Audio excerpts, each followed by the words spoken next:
The Upper Hand, a story by G.D. April.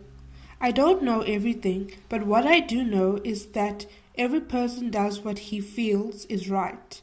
So there's no telling where you will end up. I know some things was done, but I can't blame anyone. We are all part of each other's stories. Our role is up to us. In the beginning, she was perfectly normal, a bit shy, but nothing out of the ordinary. Her name was April. She liked her name.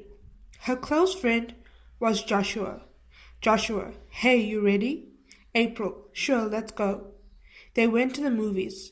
For her, life was moving slowly, at a good pace. Every day had its own troubles, and she never worried about the next. Joshua, I love going to the movies with you, April. April, same. April and Joshua came back from the movies and went home.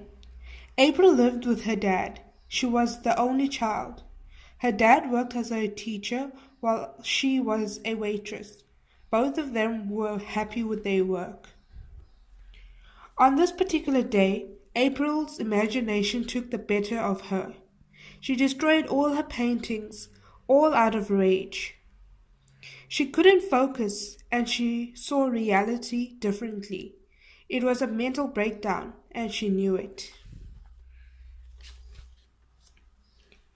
On that day, in particular, it was strange. She never told anyone about her rage and of her changing view of reality because she knew it was difficult to explain.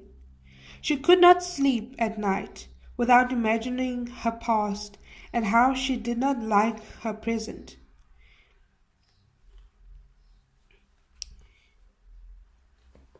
April needed some growing up to do. She still was a young girl at heart. April had another breakdown. This time it was in front of her dad. She broke the supper dishes her dad had laid out for her.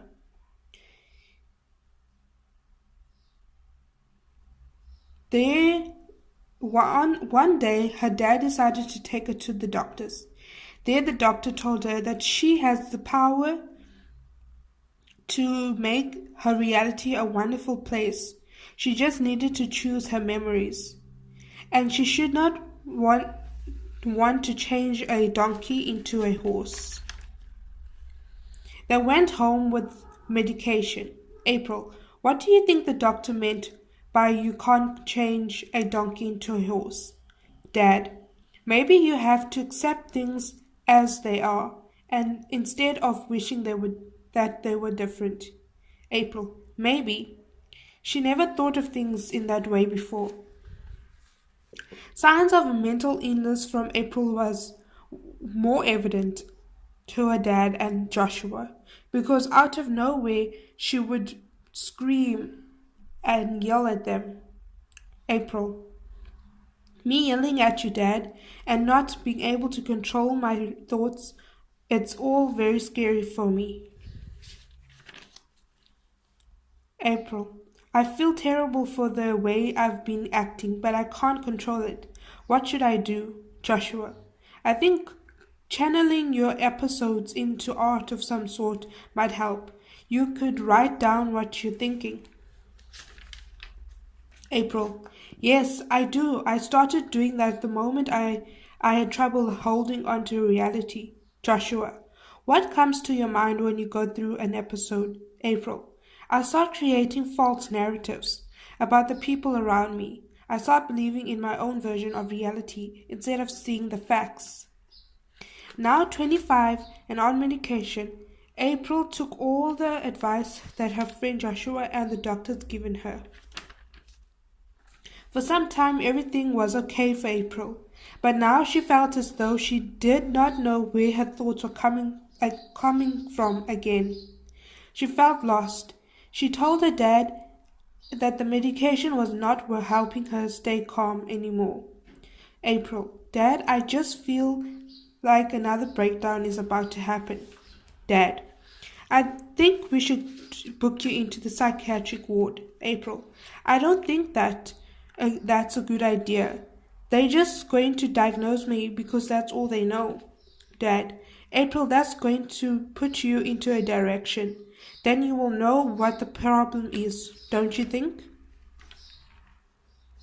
April was very open-minded, but felt secretly ashamed of her battle with mental illness, and felt as though people were going to judge her for it. April, okay, let's go. April was booked into the psychiatric ward. There she spent a month and was diagnosed with a mental illness.